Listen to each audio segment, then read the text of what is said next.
Good evening, everyone. How's everyone doing? Now, come on, honestly, tell me, how's everyone doing? All right.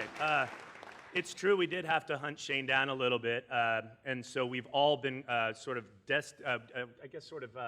Desperate? We're all fighting poets now, right? Like, we're all fighting poets, which has to be one of the best mascots I've ever heard of. So, but yeah, right? I mean, there's a lot of great mascots, but fighting poets pretty good, especially for what we're doing here today. So yeah, glad you're doing well. I'm going to get back on script. I'm Ashley Alvarado. I'm the manager of public engagement at KPCC, and we're an NPR affiliate here in LA. And I'm John Cohn. I'm the managing producer of KPCC In Person. That's KPCC's events and engagement platform. And so once and for all, welcome to the Robinson Theater at the Ruth B. Shannon Center for the Performing Arts at Whittier College.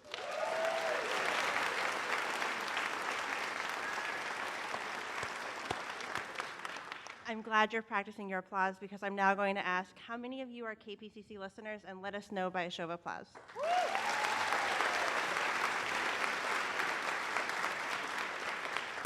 Everybody in the room is listening to KPCC. Okay, so while you got the applause going, by a quick show of applause, how many of you are checking out a KPCC event for the first time right now? Excellent. Thank you so much for coming. We're here today because Southern California is full of untold stories, but as we found, there are even more unheard stories. And so we really, really wanted to change that. So UnHeard LA, the stories of where you live, was born. We began by reaching out to fellow Angelinos and just asking, tell us a story about you or your community in whatever format feels natural to you. And to be honest, we weren't really looking for polished storytellers, right? We just put it out. Tell us a story about you, your community, and let's see what happens. And we were pretty quickly surprised by the number of interested parties and submissions we got. Over 250 people submitted stories, spoken words, songs, video, visuals, all kinds of stuff, a range of stuff. And then Ashley and I had the difficult task of saying, all right, how do we turn this into 3 live shows? But we're here for our very first live show tonight, and we're featuring stories that come from a range of people, some who've been on stage before, some who've never been on stage, but each and every one of them was willing to go along with us as we worked on developing their stories, and they're all sharing their experiences as a way to connect, celebrate, and illuminate the diversity and complexity of our region. So as these experiences are recounted by those that live them, they inevitably include a range of observations and perspectives. As a non-advocacy, nonpartisan media organization, just a reminder that what you hear and see today is reflective of our courageous community storytellers and not necessarily an endorsement by KPCC SCPR. Thank you to the California Wellness Foundation for supporting this project and really making UnHeard LA possible. And in addition to being in person, KPCC is on air and online, those other 2 sibling platforms at KPCC. And so for today's show, we are live video streaming, Facebook living, and audio recording. We're also encouraging you to use your cell phones. We just ask that you silence them and maybe dim the brightness. We invite you to engage with us on social media. Our handle is KPCC In Person, and we are using the hashtag UnHeardLA. We just ask that you do not use any flash or video. So no show would be complete without a host. So please join me in welcoming actor, writer, collaborator, educator, Watts Village Theater Company artistic director, native Angelino, and UnHeard LA host, Bruce Lemon.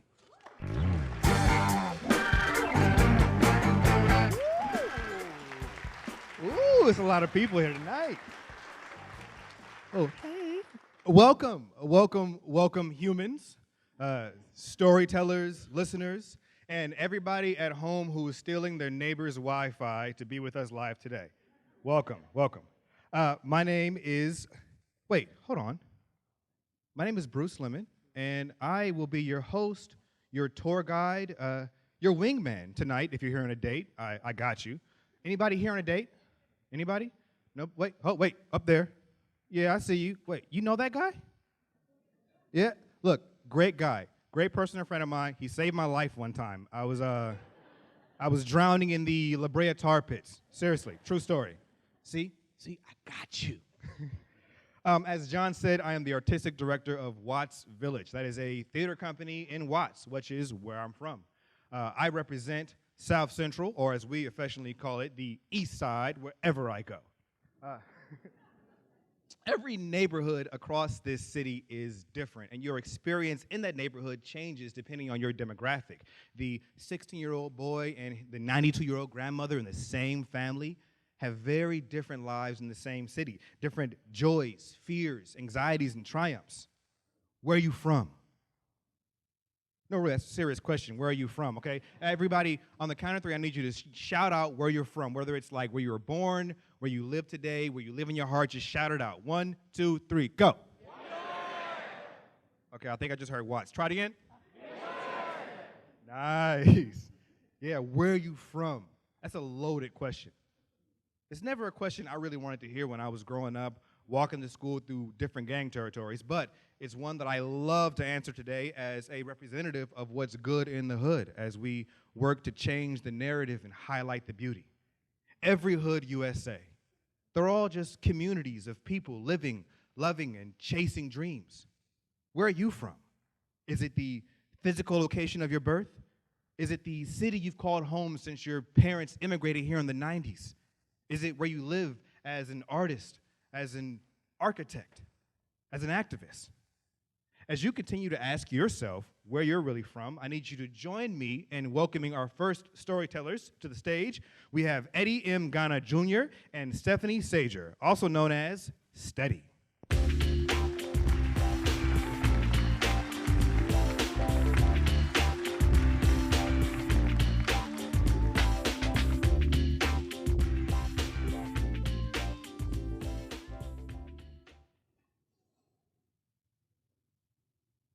I am an LA native. And I am a Bay Area transplant. My mom, she immigrated in 1978 to Chicago, or as she called it, the coldest place in the world. My dad immigrated to LA in 1982, or as he called it, the year E.T. was in theaters. They both came to the United States for the potentially homogenous reason to find a better life. For many Filipinos, a better life did not mean enriching themselves, but helping out the entire family back home. Every month, my parents never failed to send care packages known as balikbayan boxes full of essentials, toiletries, clothes, of course, candy. Also important to note, my parents moved from the Philippines during the reign of Ferdinand Marcos, a dictator who thrust the country into martial law. My dad, he was studying to be a lawyer at the time. And he was studying law because he said he wanted to defend those who couldn't defend themselves. But because martial law was declared, he wasn't sure if the country would even need lawyers anymore. My mom, on the other hand, was a nurse. She was part of what's called the brain drain, in which educated Filipinos look for jobs overseas because the country is unable to supply jobs at home. In fact, one could say that the Philippines' biggest export is not a product, but its people. To trace my story is to follow my parents from the Philippines. My dad came here in September 1975. He was a teenager and played basketball for a local high school in San Jose. He also worked at A&W, which he would remind me every time I visited. From time to time, he would visit the Philippines. So in February 1986 was when he met my mother. After a series of dates and becoming official, they were engaged in April and only had about a month to plan their marriage in June. This was 1986. Rather than going back to the States, my dad stayed with my mom as she was waiting for her visa to be approved. She worked as a doctor of internal medicine. In 1987, she became pregnant, and they wanted so much for me to be born in America. 2 months before I was born, my dad and mom came here January 1988. My mom's education translated into a unit assistant at a hospital, and my dad continued to work as a storage mover. They lived in Sunnyvale for about 3 years and worked full-time, overtime, until they were able to finally afford a house in Union City. My story is this: I was conceived in the Philippines, but born here in America. Being the child of immigrants is something that we carry with pride. Always. At the same time, as someone who carries the privilege of being born here, Us married here. immigration status is something I didn't have to actively think about consistently. However, as someone who is brown, as people who are brown, we have to carry the look of the so-called perpetual foreigner. Like when someone asks you, "Where are you from?"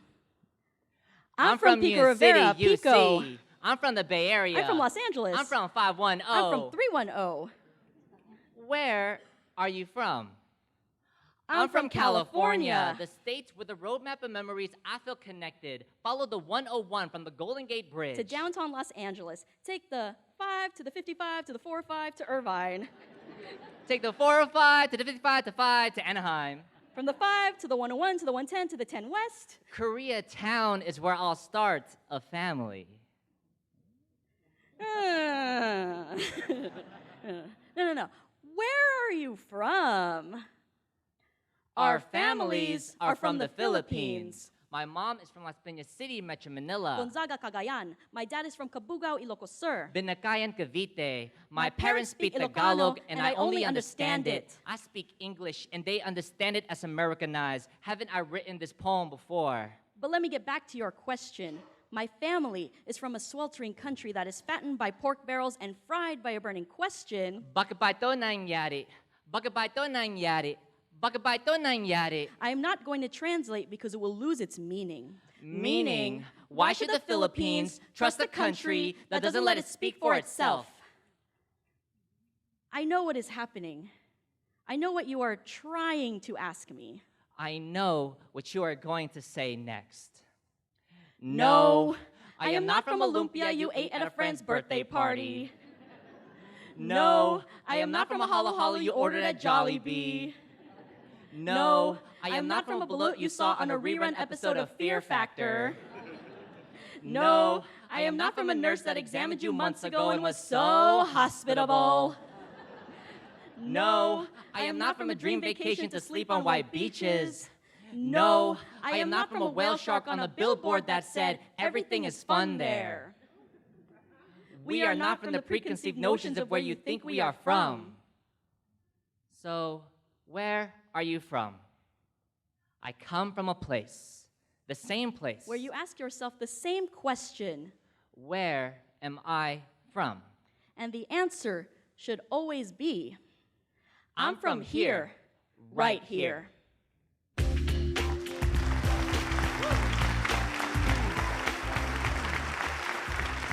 Thank you, Steady.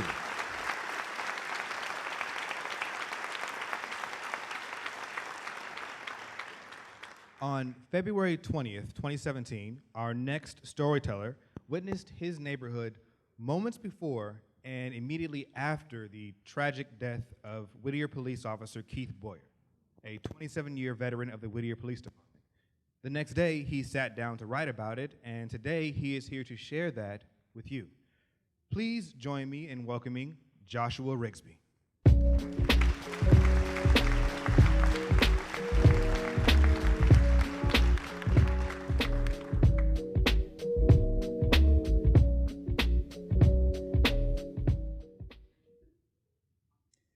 A police officer was killed a mile and a half from my home in Whittier yesterday. Another was shot but survived. The suspect was also shot and taken into custody.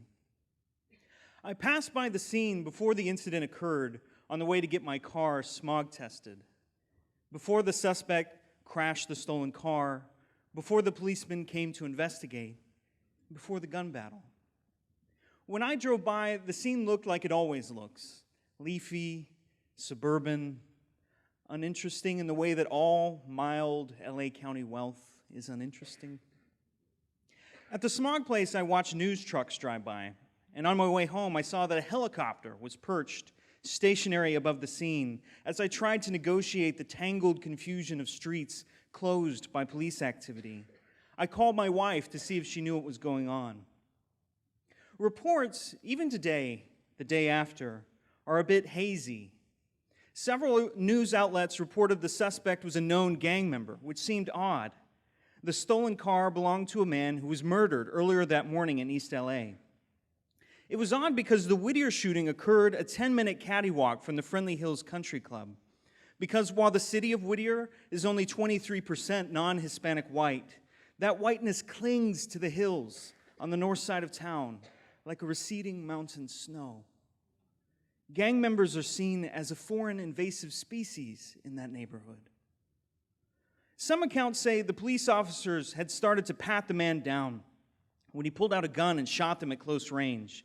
A pat-down seems like an odd follow-up to a traffic accident, but then so does an actual exchange of gunfire. I live in a working-class apartment building. My neighbors are mechanics and machinists and school bus drivers. None of us are gang members. None of us are country club members either. Most of the residents are not white, but I am, and unless you count an occasional fondling by the TSA, I've never been patted down by anyone. I've heard stories from my friends of color who've been pulled over, ripped from their car, and slammed onto the hood of a police cruiser because they matched the description of a suspect in the area. Description here defined as sex and skin tone. They perfected the art of de-escalation. They've had to practice. Everyone knows the recent stories of police violence. They've entered the public domain along with a schism in alliances and political posture. Which lives matter? Which lives matter more? Black or blue? I love this community. I love my apartment and I love this city. It grieves me that it is hurting. I didn't attend the police memorial last night, though, in part because I didn't know the officer personally, and in part because I didn't want to be seen as taking a side or a political position. For my friends on the left, if I attended that memorial, I would be aligning myself with systemic injustice. And for those on the right, I would be implying, if only subtly, that the movements against police violence are somehow illegitimate. I work as an Uber driver to support myself through school. Last June, I picked up an off-duty cop at 3 a.m. who'd gotten drunk at a friend's house. He was embarrassed that a member of the public would see him drunk. He said it weighed on him to constantly portray himself as an upstanding citizen. It also hurt him personally when people disparaged cops or when they protested in the streets. I'm just trying to be the good guy. I just want everyone to be safe and happy. I don't want to hurt anyone. I'm risking my life to get the bad guys. I'm doing it for these people, for the ones who live in those communities. I'm not racist. I'm not. He grabbed my arm with a heavy hand, tears in his eyes. I'm not, man. I'd lay down my life for them. I nodded. I was afraid of his size and his emotionality. He seemed sincere to me. A few months later, I picked up someone from a Black Lives Matter protest in Pasadena.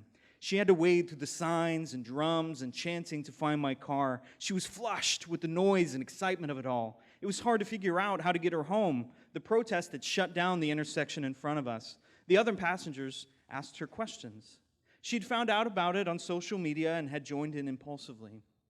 A black man had died in police custody the night before, a few blocks away. Well, more power to you, the passenger said, and I joined them. I meant it. Black men should not be harassed or killed by the police. I don't know what to say. I am grieved. It is unfair that my race affords me the luxury to look at this problem as a distant observer. An officer can take off their uniform, but a person of color cannot take off their skin. Systems are unjust, but they also, at times, dispense justice. I don't want to live in naivete or ignorance or subscribe to some false dichotomy. I don't want to pretend that problems don't exist. I don't want to lie. I want to be as woke a white man as I'm capable of being, not because it's trendy in liberal circles, but because it's right. The problem is that moral clarity is rarely pure or easy or simple. I love you, Whittier, and I'm sorry for the loss of this officer. And for every person of color who suffered at the hands of injustice, I'm sorry too. Thank you. Thank you. Thank you, Josh. Stay woke.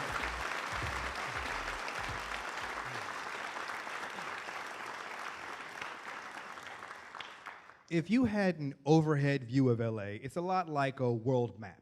You have Chinatown, Thai town, Filipino town, a little Armenia, and more. So many tiny countries just scattered all over the city. You're driving through Koreatown, then you're in Hollywood, which, let's face it, is another country.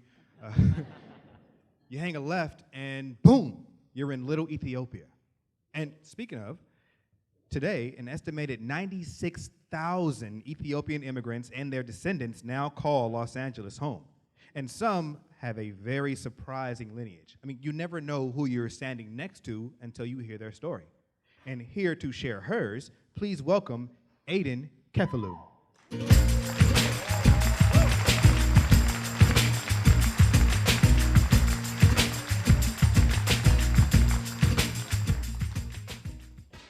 I am a child of story. My family is built on them, and everything I do is shaped by them. One story that has strongly shaped my life is the one my grandmother has always told me about her great aunt, Queen Zoditu, who, yes, you heard it right, was the queen of my family's homeland, Ethiopia, and appointed Emperor Haile Selassie to rule after her. My grandmother told me how he, along with both of my grandfathers, helped defeat the Italians when they tried to occupy the country during World War II. Never forget to fight for what you believe, she always said, as any good grandma should, but don't fight even after the war is done. The war's over. The Italians aren't enemies anymore, so if you find a good one, get married. It's high time. She wants great grandkids, and I am not necessarily ready for that. But my dad and uncles and my mom also agree they want some kids, or too. But they tell a different story, one that merges their family's fight for justice in Ethiopia and their fight for the same in America. They were king amongst kings back home. They built up their towns with businesses and schools and churches.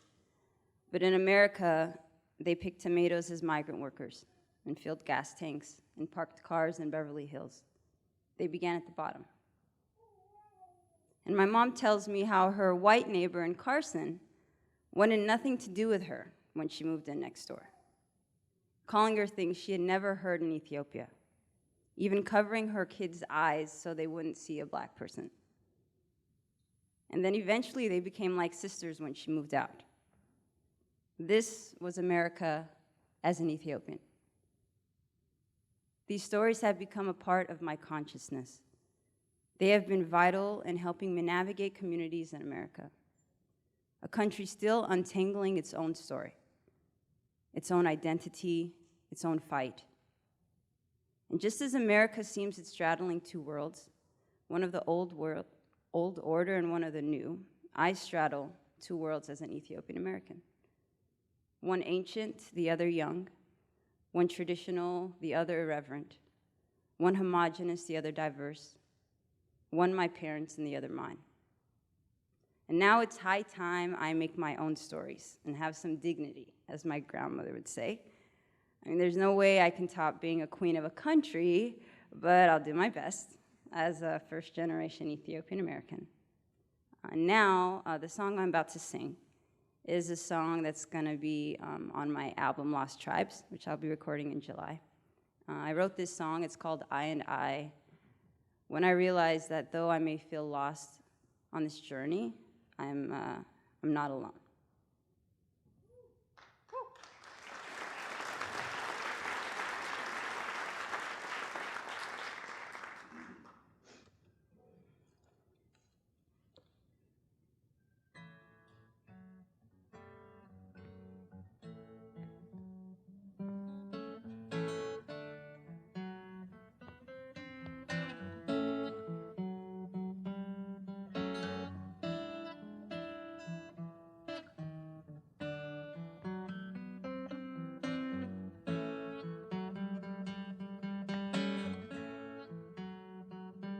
I said I can't stop the window. I can't stop the rain. No, you won't hear no thunder calling out my name. I said I can't make the sunrise, and I can't part the seas, but you and I and you can do most anything.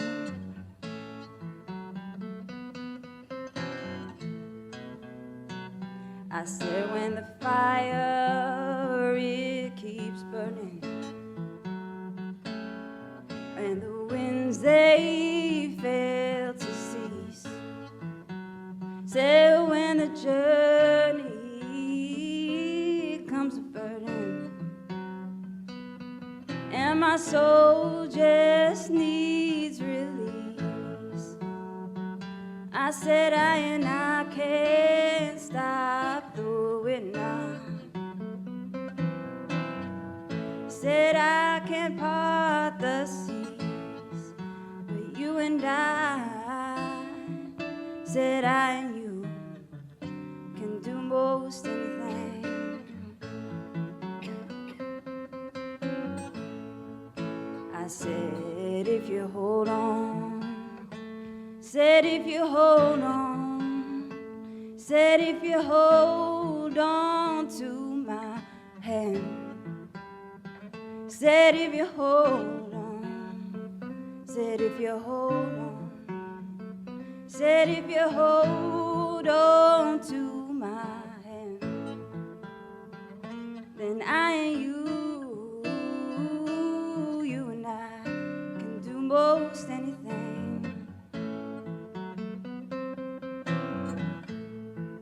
I said when the winds, yeah, they keep blowing, and my house it comes unfolding, said who will heal my burdened mother, who will mend my brother's needs. I said no, I can't stop the wind, no.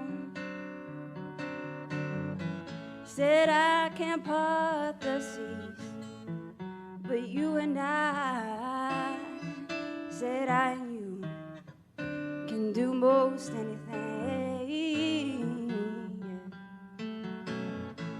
I said if you hold on, said if you hold on now, said if you hold on to my hand, said if you hold on, said if you hold on, said if you hold on to my hand, then I and you and I, said I and you and I, said I and you and I can do most anything.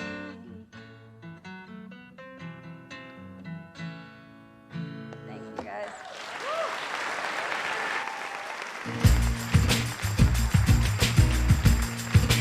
Thank you, Adrian. That's beautiful. Hey, you ever watch The Wire? Anybody? Yeah? It's probably one of the best shows ever created for television, in my opinion.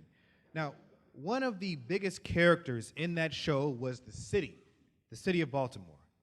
You see where I'm going here? Locale, environment, location, where you at. Place can play a major part in your story. Now, UnHeard LA is happening in 3 distinctly different parts of LA.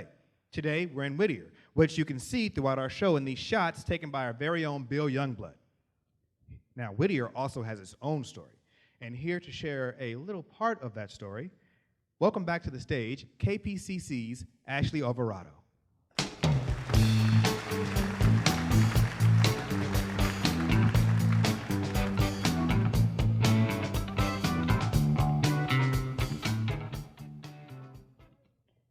keep a photo on my desk, and at first glance, it doesn't look like anything special. A truck is delivering a stove, a family is waiting in the front yard, there are 2 trees, trimmed grass, and 1940s Whittier. But you see, this town holds a very special place in my heart. My great-grandfather, Arnie Hansen, moved here after World War II. He brought his family, my great-grandma Tiny, she was this tall, and my grandma Karen, from their home in White Bear Lake, Minnesota. And here, they started a new life. My father and uncles grew up trading off summers here. And as a kid, I would visit the house on Dickey Street, now shaded by 2 towering trees. We'd go to Jack's Salad Bowl and Scotty's. We'd visit Rose Hills at Christmas to see the lights and where my Grammy and Grampy would one day be buried. We'd dine at Rocky Cola and explore an always changing uptown Whittier. This is a town named for a poet and known for a president. It was rocked by an earthquake and reshaped by shifting demographics. Whittier is, in so many ways, providing glimpses into LA's future. And it was, from the very start, a source of inspiration for UnHeard LA, the stories of where you live. Whittier College, like the city, was named for John Greenleaf Whittier, a prominent Quaker, poet, and leader in the abolitionist movement. Was started as a school of 25, has grown to serve about 1,600 students, more than half of them people of color. Just look at the theater around you. You're currently sitting in the Robinson Theater at the Ruth B. Shannon Center for the Performing Arts. And, echoing the values of the college, it is committed to programming that reflects the diverse interests and cultural backgrounds of Southern California. I couldn't think of a better place to convene our very first UnHeard LA show than here. Thank you to all the folks at Whittier College and the Ruth B. Shannon Center for making this possible. And thank you, Whittier, for letting my family plant our roots here.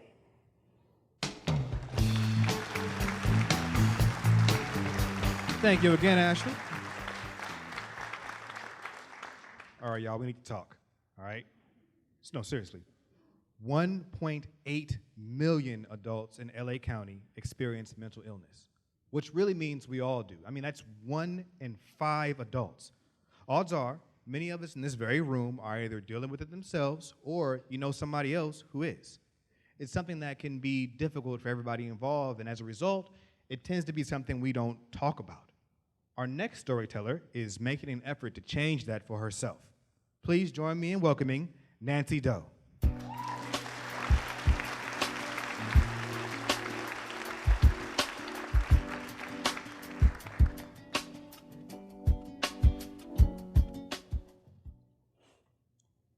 I've been diagnosed with a complex mental illness called borderline personality disorder, or BPD. Unlike my bipolar disorder, BPD is not a result of dysfunctional brain chemistry, but is instead caused by many years of childhood trauma. I grew up in a violent household with a belligerent alcoholic father who beat my mother regularly, who in turn beat me regularly.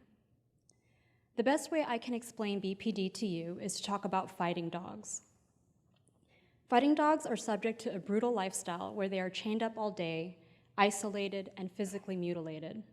As a result, they are poorly socialized and aggressive. Now, we know that these dogs are not inherently bad. They've just been taught bad behaviors, which they continue to exhibit even when they've been removed from their abusive environments. In order for them to function in society, they must undergo intense rehabilitation and therapy to rewire their brains and change their conduct. Because of my upbringing, I have learned bad behaviors that have become deeply ingrained in my personality, that impede my ability to maintain healthy relationships and lead a stable life, and which require intense therapy. I suffered from various emotionally painful symptoms, including chronic emptiness, constant fears of abandonment, rage, and relentless suicidal ideation. Because I had little control over these symptoms, I isolated from people and led a very lonely, depressed, and hopeless life for many years. I've attempted suicide 7 times and have been cutting myself since I was 16. One of my first major attempts was made in July of 2013. I was so determined to die that I overdosed on all of my psychotropic medications and took all of my dog's pain medicine. I was admitted to a psychiatric hospital for the first time in my life. This particular facility was overcrowded and poorly maintained. It smelled, had terrible food, and housed a variety of individuals suffering from all sorts of mental conditions. Other patients included the elderly with dementia, people experiencing severe psychosis or hallucinations, substance abusers, and homeless individuals. Though a scary place to be, this lockdown unit kept me safe and got me stable. My initial diagnosis, which later turned out to be incorrect, was major depression. I was started on an antidepressant and discharged after 6 days on a 5150 hold. I enrolled into an intense therapy program where I attended sessions 5 days a week for 6 hours a day. Though the medication quelled my depression, it did nothing for my boiling irritability. I would later discover that these are symptoms of bipolar disorder, and that treating a person who has bipolar strictly with an antidepressant could lead to dangerous mania, and that's exactly what happened to me. After a month and a half of treatment, I returned to my job as a disability advocate. I thought I was cured because I felt super happy, like I was high on drugs. This feeling of euphoria is actually a symptom of mania. In October of 2013, my bipolar mania collided with my BPD symptoms, leading to an explosive and precarious situation. I had come home from work one day and discovered that my mom, who I live with, had fed my dogs human food, fried tofu to be exact. She said it was healthy for them because it was tofu. Now, this issue with feeding the dogs human junk has been a point of contention between my mom and I for many years and is a huge trigger for me. So, upon finding the tofu, I immediately flew into this uncontrollable fit of rage. When this happens, I experience agonizing internal conflict where my brain is telling me to behave like an adult, but my emotions are telling me to do what feels good. The rational adult often loses this battle. I disassociate from reality, and who I normally am, a calm and composed person, leaves the room, and in enters a tantrum-throwing 2-year-old monster who functions on pure emotion and has total control over my thoughts and behaviors.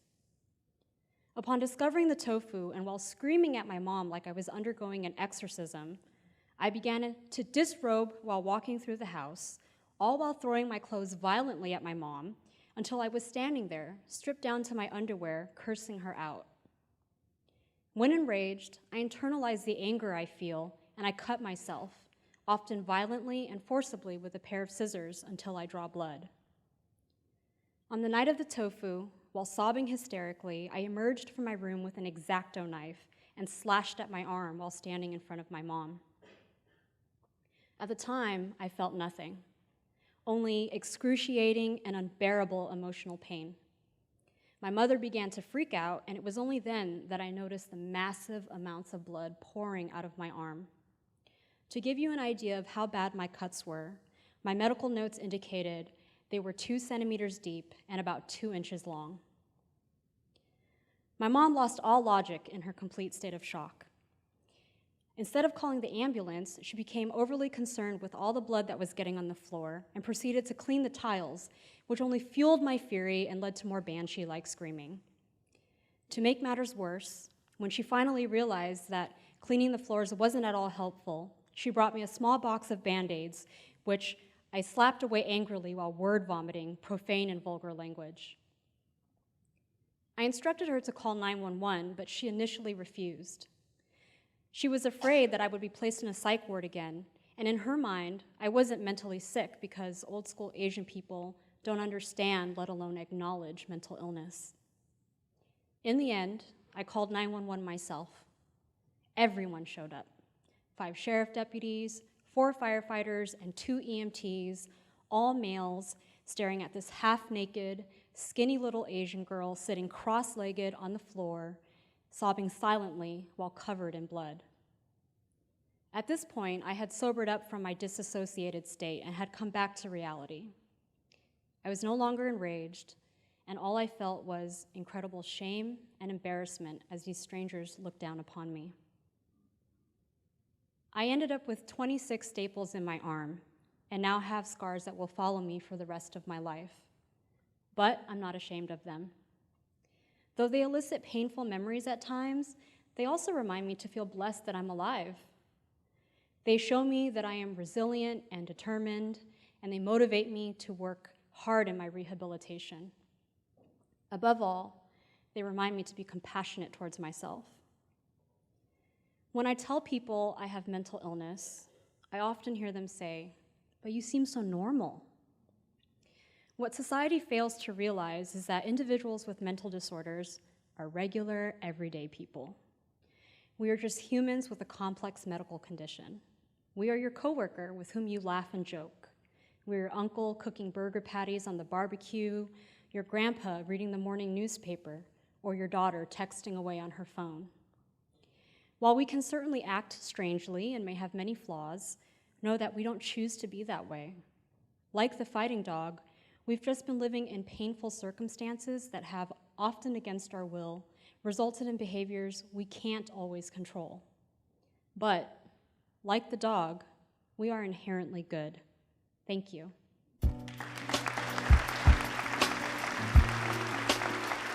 Thank you, Nancy.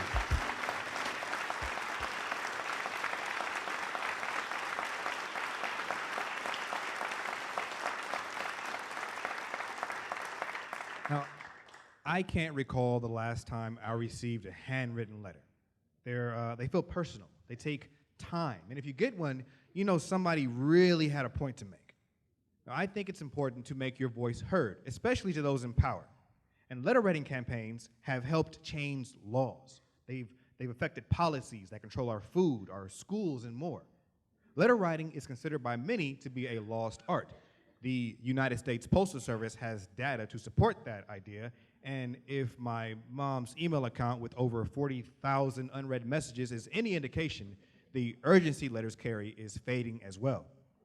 Well, our next storyteller came up with something that brings that urgency back home and places it right on your coffee table. Please join me in welcoming to the stage Eric Benjamins.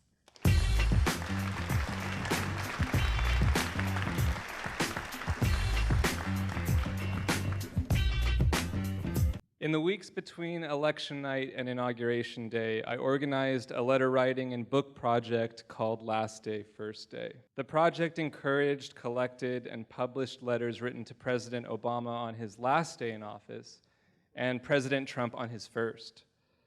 I was inspired after learning about the history of the White House Office of Presidential Correspondence and how during President Obama's terms he requested from that office to read 10 letters at the end of every day.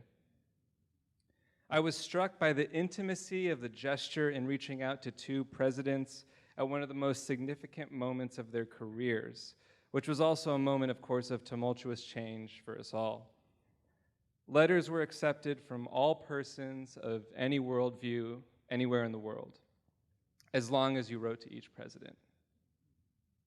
January 19th, 2017. January 20th, 2017.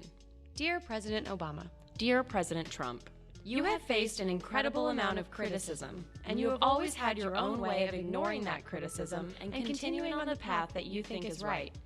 Many people disagree with that path. I hope you know in your heart what the good people of America really think of you and all you have done and all you want to do.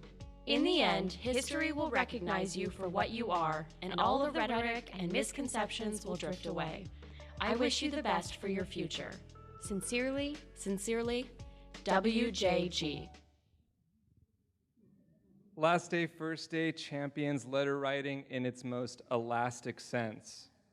So spend time with the contributions and you'll quickly see that some well-structured prose is as much a letter as is a collage, a run-on sentence, an explicit loaded diatribe, a poem, a photograph, appropriated text, or even a blank page. Collectively, they provide an intimate snapshot from a community at a profoundly fractured moment in our political climate. Salutations, Mr. President. Hello, Mr. President. It has been an amazing 8 years, and you've taken a torn country led by a misrepresentative leader and turned it into a place for change. You cannot win everyone's hearts, but as long as you're true to your point and the majority of Americans have chosen you as their leader, people will learn to love you. The future that you've opened up for newer generations have much to thank you for because of your long-term plans for a better country.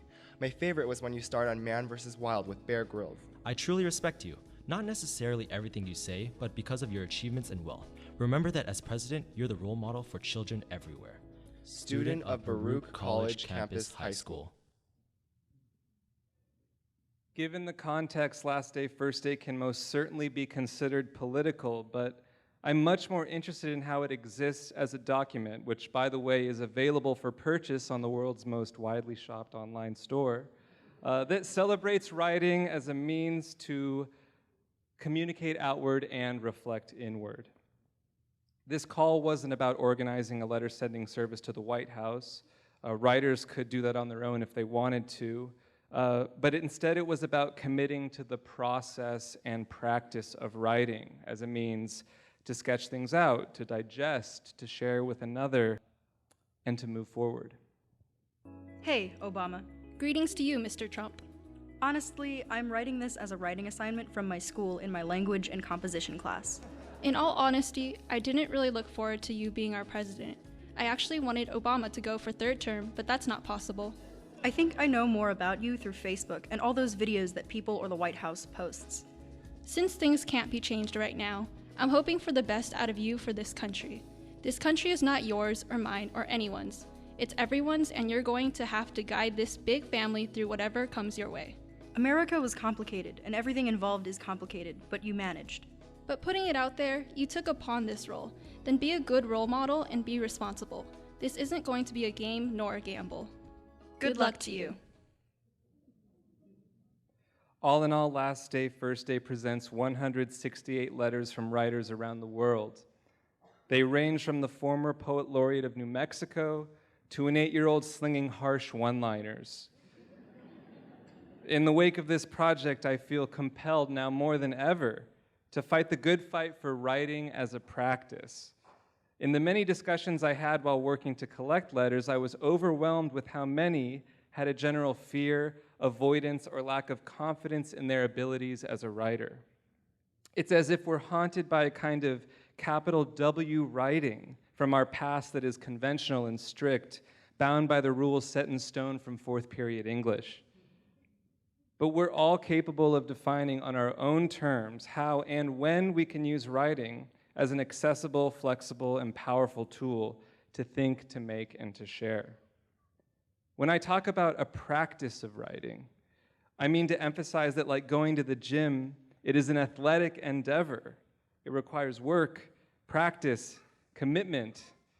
But whether via phone or with sticky note or in a sketchbook, commit to 5 words every morning, 50 pages every week, or something else entirely. And you'll see that this is a kind of practice that is less about rules and conventions than it is about reflection and agency. It's my hope that Last Day, First Day celebrates the grounding and generative possibilities for the writer today, especially as we continue through these uncertain and surreal times. Thank you.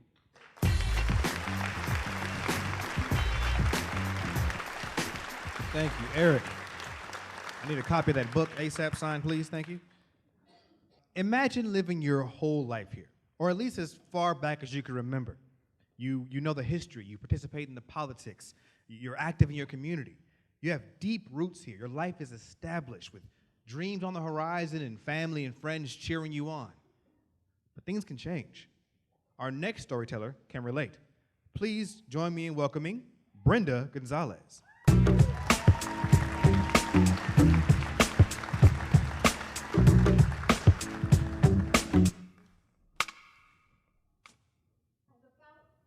100 faces looking back at me. It's the fall of 2006. I'm 23 years old, and I'm about to teach American government. I just got this job 3 weeks before this day, after completing my master's at Cal State Fullerton. What my students don't know is that even though I'm teaching American Government 100 at Cal State Fullerton, I had never voted, not once. I was one of those people that stayed at home on election night. Now, this wasn't because I wasn't interested in current events, because I was, and it wasn't because I wasn't involved in campaigns, because I had been. In fact, I was even the immediate past president of the College Democrats. So why hadn't I voted? Well, to answer that question, we have to flash back a few years before this. After working really hard and keeping up with honors classes with a lot of peers of mine that were much wealthier and had more resources, I received some devastating news, which felt devastating to a dramatic teenager. Instead of the beautiful campus by the beach, living away from my parents, I was going to have to settle for the state school and live at home. This was especially heartbreaking when I saw a lot of my peers packing up to move away for college. My choices for college were limited because of my immigration status, which had been in limbo since I was 4 years old. That's right, this is what an undocumented immigrant looks like. My parents and I came to the country when I was young, thinking very much that I was going to come visit Mickey Mouse. I didn't realize this was a permanent vacation. When my parents were actually younger than I am today, they made a very difficult choice to leave their careers, their homes, their families, to give my brother the highest quality of life possible. He had been diagnosed with a terminal illness which changed the course of all of our lives. And because of the difficult choice that my parents made, he had a thriving, successful life for the 17 years that he was with us. Now, because of misinformation and just not having the right information, or predatory lawyers, I should say, my parents did not have a pathway to citizenship for several years. Meanwhile, I became an adult and I was entering college as an undocumented immigrant. My parents had to pay out-of-state tuition even though I lived just a few miles from the campus that I was accepted to. This news made me pour myself into books and reading, and I worked super hard to get out of college in less than 5 years with a master's degree. And I chose political science as my major because I wanted to understand the forces around me that were keeping me from being American. During this time, my mom was able to, after thousands of dollars in legal fees, she was able to become a resident, and I at least had some recourse. This is when, at 23 years old, I had a legal work permit, and I was able to teach American government even though I wasn't a resident or a citizen. My family, like many other families, we flew here. We overstayed our visas. It's estimated that more than 40% of undocumented immigrants arrived the same way that we did, by plane. And the wall is not stopping us.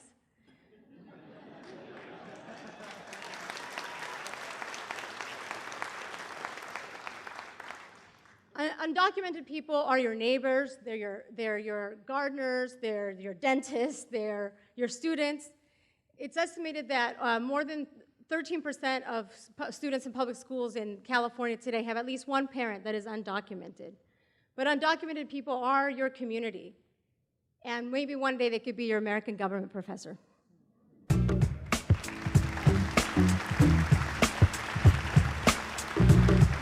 you, Brenda. Thank you. Thank you.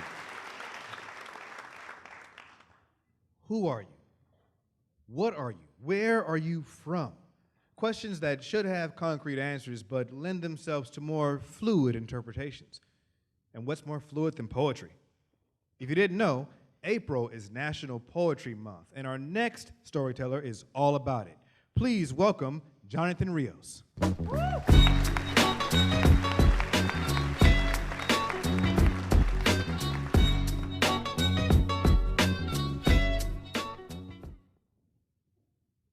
I grew up in East LA, Montebello to be exact, where the stresses of life weighed heavily inward.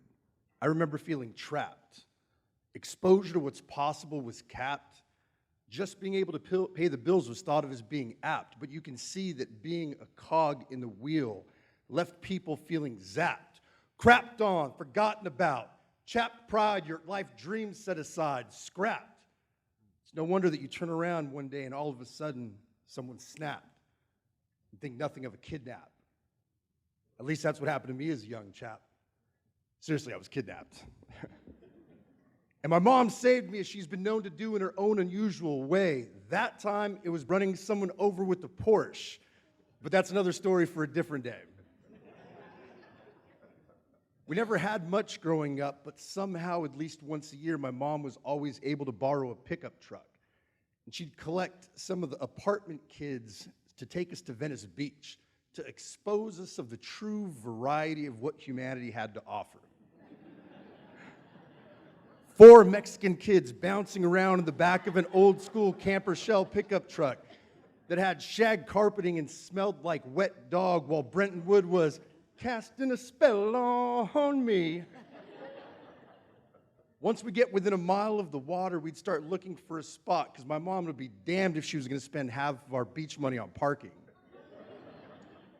And as soon as the engine cut off, we'd explode out of the back of the pickup truck like we were trying to escape from being kidnapped, which admittedly looks very similar, but in actuality feels way different. And so would begin our glorious speed march to the sand, Nirvana, the great equalizer. Because once we got to Venice Beach, it didn't matter where we were from, it didn't matter how much my mom made. The only 2 things that mattered were that we were true to ourselves and that we accepted everyone for who they truly were. And who was I? I was raised by blacks, schooled by whites. My mama was adopted, so I never felt right in my own skin. That's how I translated my culture from Mexican to in my own skin.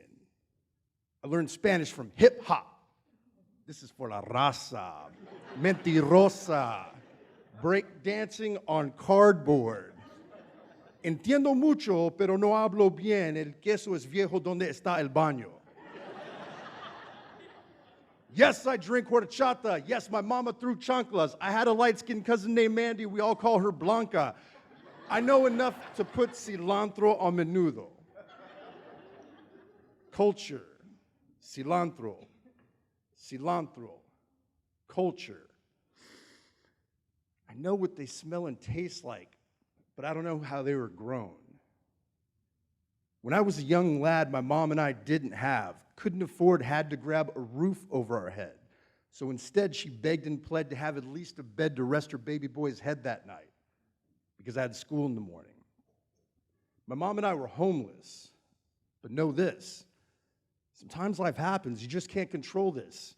My mama protected me with a tent of love and acceptance because I had that, we still lived some semblance of normalcy.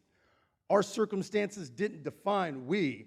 This is from my mama, who visibly showed me to respect myself because if I don't, no one will.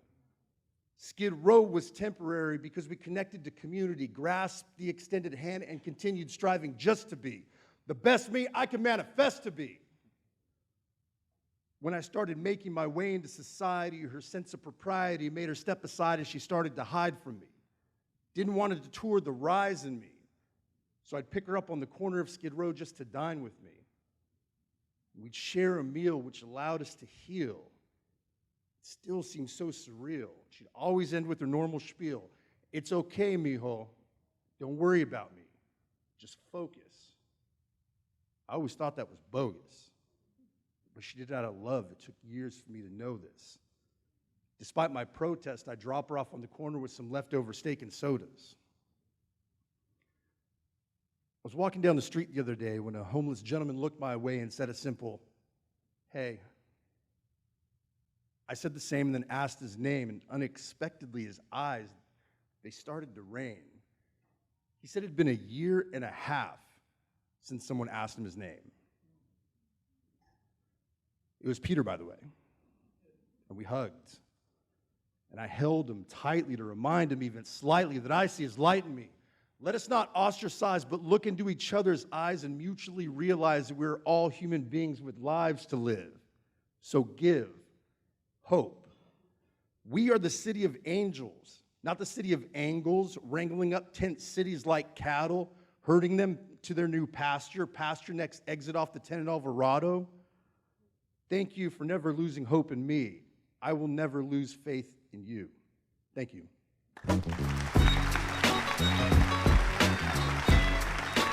You're looking at him. Thank you. Thank you. Jonathan, thank you.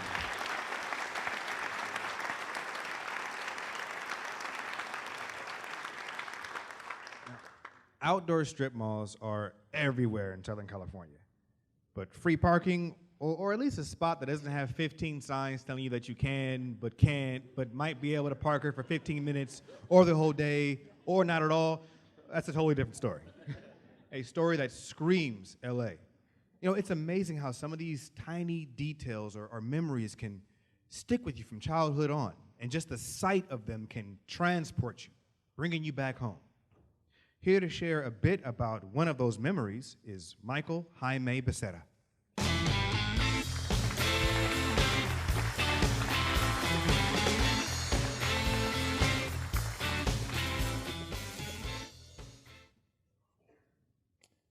So the house I grew up in is still decorated by my mother's paintings.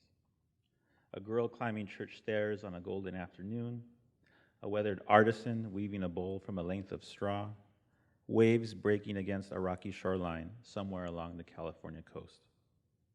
There are images from magazines or photographs that she found so striking, so memorable, that she felt compelled to paint them, to sit at night in the garage, which she calls her studio, where she squeezes by the car to get to her easel, and the only light comes from fluorescent tubes overhead. One year, she offered to paint something for me as a birthday present, and I knew immediately which image I wanted. A picture of a free parking sign I'd taken years before in the parking lot for the Valley Mall, a winding outdoor strip of shops in El Monte. My mother is the sort to pay attention to details, to worry about capturing the angle of someone's nose or the exact glint in an eye. And so I wasn't surprised that some time had passed before the painting had been completed. At some point, I happened upon it partly finished on its side in her bathtub, and I remember thinking with excitement that it would be done soon. And a year passed, then a few more.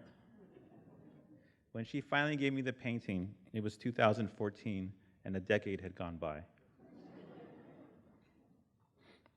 Now, as a boy in the late 70s, the Valley Mall was where my mother would come to pay our gas bill, where she would park when she'd visit JCPenney's to make the monthly payment.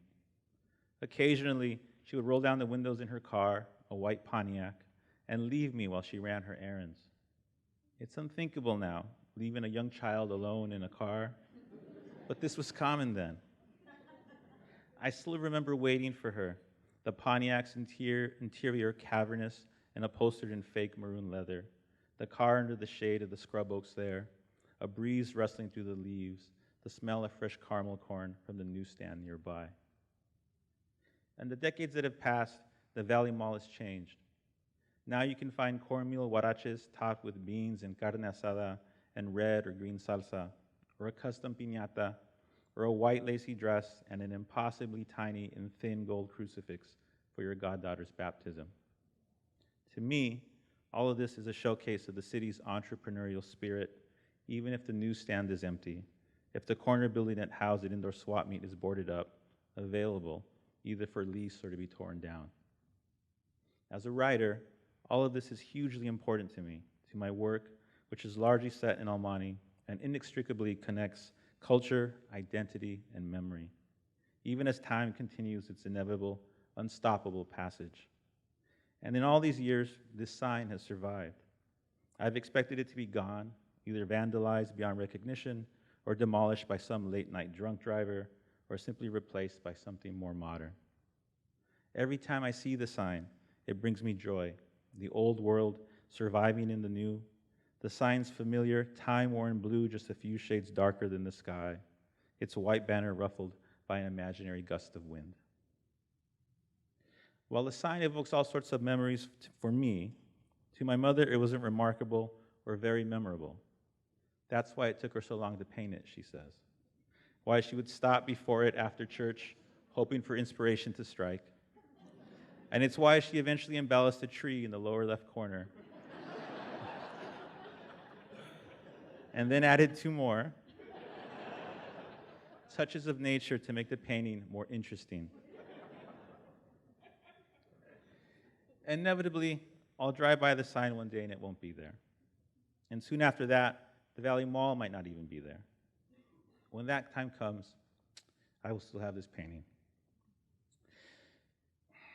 It will still evoke all sorts of memories, including those of my mother, as she leans toward her easel in the night and labors over the tree in the bottom corner.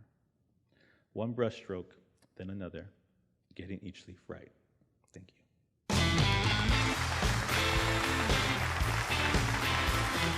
Cool.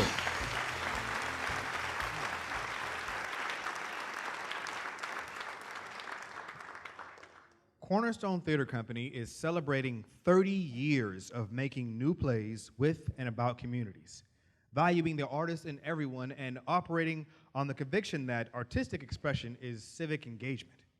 Now, today's show has illuminated some of the diverse yet interconnected experiences that manifest here in Los Angeles. And this next piece, written by artistic director Michael John Garces and directed by associate artistic director Daniel Pinilla, speaks directly to that.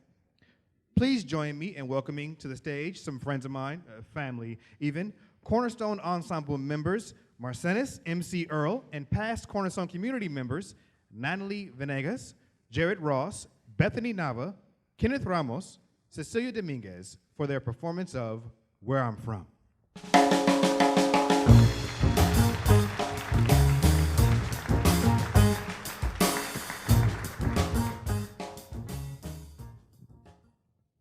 When you ask me where I'm from. When you ask me where I'm from. When you ask me where I'm from. When you ask me where I'm from. When you ask me where I'm from. When you ask me where I'm from. I'm an LA native. What can I say? Born and raised. Watts is where I'm from. Marcenis Earl is my name, but most people call me MC. I was born in LA. I believe it was a hospital off of King Boulevard, but back then it was called Santa Barbara Boulevard. I'm from Los Angeles. I'm part of the city right here, LA. My name is Ceci Dominguez. Ceci for Cecilia, but everybody just calls me Ceci. I was born on 2nd Street near the Rampart area, and I was born at home in our house. My name's Kenneth Ramos, but most people call me Kenny. I'm originally from the Barona Indian Reservation east of San Diego. I came to Los Angeles in 2008 to go to UCLA. I had just graduated high school, just turned 18, and I've been here ever since. Me? I'm Natalie. I was born in Montebello, but grew up both in the city of Whittier and Azusa. Hi, my name is Bethany, but you can call me B because everyone calls me B. I came to Los Angeles 3 years ago, and in April of next year, it'll be 4 years. I used to live in El Paso, Texas, and I lived there until I was 14. I'm Jared. I came from Greenwich, Connecticut, and I got here 3.5 years ago, October 2013. When you ask me where I am. When you ask me where I am. In Los Angeles, I've been moving around the west side. I want to move to Hollywood where I went to school. I studied professional makeup, and I want to do mostly special effects. West Side, yeah, mostly. I mean, I went to school on the West Side, I work on the West Side, and I live on the West Side in Palms. I don't know if that's a real area, but it seems to be a real area because people call it that, and I live there. Palms. I guess I just want to say I'm from Los Angeles. In Los Angeles, I would say I'm from Homeboy Industries because, growing up, I never had a stable place. In 2010, I was in the last stages of my rehab, and my friend tells me, go to Homeboys, you'll get more support. I felt so welcome. I have my own place now. I live with my son in Amani, that's right there in the San Gabriel Valley, a few miles from downtown LA. When you ask me where I am. I live in North Hollywood. My neighborhood is just a neighborhood of apartments, and I live in apartment number 3. It's pretty central to everything. We're right in the middle. And right now, I'm a junior at Grand Arts High. In Watts, I'm closer to the Jordan Down projects than any other parts, though I didn't live in the projects, but close by. When you're from Watts, people always ask you, well, which projects? When you ask me where I am. Right now, I live in Frogtown, which is Elysian Valley, adjacent to the LA River. My communities are right there: Cypress Park, Lincoln Heights, LaSalle, Highland Park, Atwater Village. I'm a college student at East LA College. I identify with the communities that don't have a voice: immigrants, women. Now that I found mine, I want to be in a place to help people find theirs. When you ask me where I am. I belong to the black male community, the single parent community, the acting community, or maybe I should just say the theater community. And I also have strong ties to the hip hop community and just music in general, really just a strong tie with artists. For me, it's twofold. I belong to the disenfranchised and I belong to the driven. And I want to do big things, and it all goes back to art. I don't want to sell out, but I don't want to be trapped in the underground either. I want to make it, but I want to make it meaningful. Art's for me too. I never really belonged in the sports community or others. It's always been my outlet when I'm stressed. It's a huge part of who I am. The first community for me is the Native American community of Los Angeles. There's the Gabrielino Tongva. We're on their homelands, but there's a really huge, diverse urban native population right here in LA. Also, the LGBT community. There's even a Native American LGBT project that I used to work for that I'm still a part of. My best friend, she's Samoan, so I find a lot of support there too, in the Polynesian community. When you ask me where I am, Proud of where I'm from, but man, growing up there, surviving, just trying to fit in with the gang culture of Los Angeles and not get caught up in it, I had to straddle the fence and figure out which side to land on. And right now, I'm just trying to find stability in life, not just survive, steady and stable. Moving to LA, being away from my family, all my immediate family is still in Texas, that was really hard, missing them. But here in LA, there's so many opportunities, and I love that. But I am the harshest critic, I know. I want to be an actress, and I want to perform, so I'm pushing myself. I never felt accepted anywhere. I joined a gang. A lot of it had to do with the abuse I suffered as a child. I was a heavy drug user, and that landed me in prison. Every time I would get out, I had no job skills, so I would just end up right back in.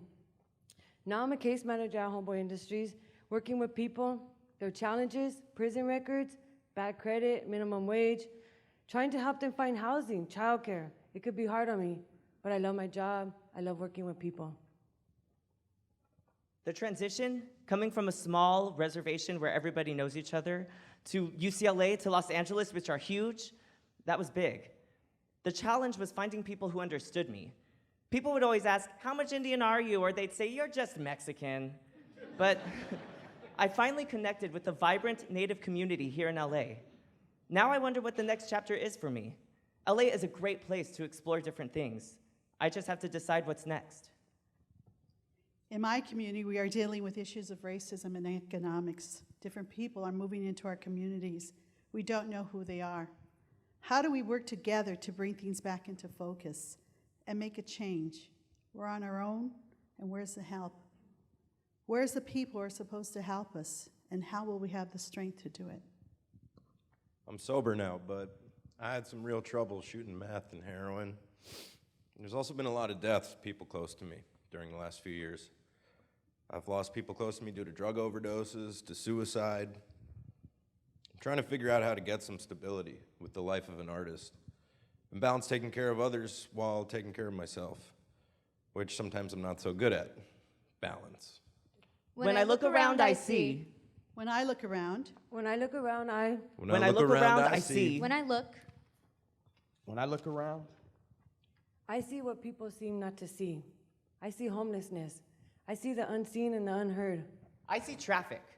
People trying to get where they're going, but not thinking about other people and where they're trying to go. I see trash piling up, making Los Angeles an ugly place. I see gentrification, development, but for who? I see mental health treatment being far too expensive for many of the people who need it most. I see distrust between the Spanish-speaking community and the black community, and between people of color and law enforcement. And it's just bad. We gotta have faith. But also when I look. But when I look around. I see the Los Angeles Metro expanding across the county. I see the possibilities of a new football team, new stadium, new jobs. When I look around. When I really look. I see people making things happen, coming together on social media for art, food, and social justice. When I look around. I see the successes we've had in our community, how people have come together, how we have made change happen. I see opportunity, real opportunity, to make myself into whatever I want to be and to make whatever I want to create. When I look, I see neighborhoods being revitalized, one of the most diverse cities in the world, growing. This is where I am. I'm a first-generation college graduate. My mom's Native American, my dad's Hawaiian Filipino, but on both sides, me and my sister were the first, UCLA and Berkeley. Oh, and I ran the LA Marathon. This is where I am. I'm learning a new craft, face painting, prosthetics, special effects, and people are interested in it, in my vision. They value it, and they respect me for it. This is where I am. My son living with me. I've been clean and out of prison for over 7 years, and I'm working toward that with my daughter, too. I'm a good mom. This is where I am. I'm proud of how focused I am right now, studying acting and really looking at people, how they interact, thinking about my future. This is where I am. I graduated from high school, graduated from college, But a big success was living past the age of 16 when most of my friends didn't. And raising my daughter and my nieces and nephews and helping them to graduate. And now I'm going to do the same thing for my granddaughter. And this is where I am, involved in my community, involved in politics, with a group of women empowering women and making change, making it happen. I hope the trash gets picked up and the creativity never stops flowing. My hope is for a more communal identity, more camaraderie than competition. We're all Angelinos, whether you're from K-Town, East Los, Southgate, the Valley, or West Covina. My hope is that Los Angeles is a place where my grandson Ricky can get a good education and have a good, safe, healthy, and prosperous life in our community. I hope to see LA become a place where people are looking out for each other more. Not just handouts, but rehabilitation, empowerment. I hope the Lakers start winning.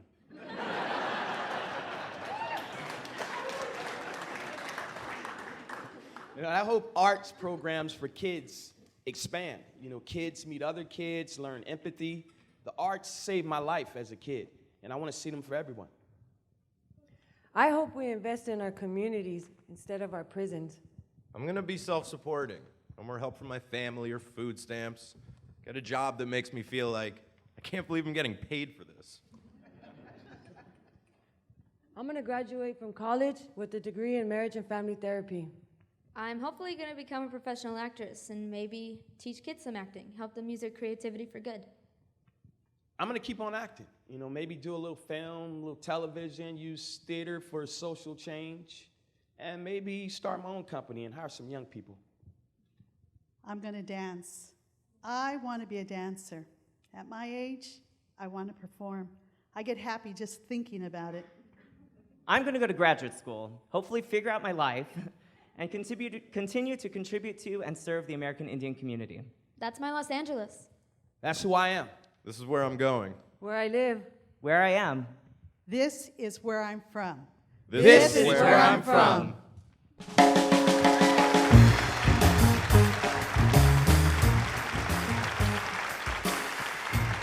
And all right, and that's our show. Can we get our performers back out here? Everybody back out here. All our performers back out here. Keep going. Another round of applause for our performers and our storytellers. Yes, yes, yes.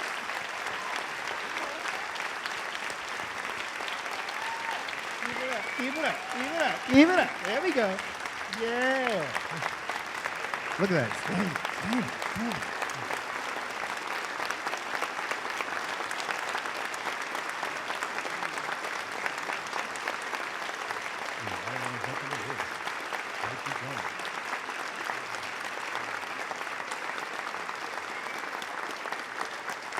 All right, now real quick, since this is an experiment, we need y'all to help us out. So if you would, take out your phones, ignore all the notifications you missed, and please let us know if you would come to another UnHeard LA show.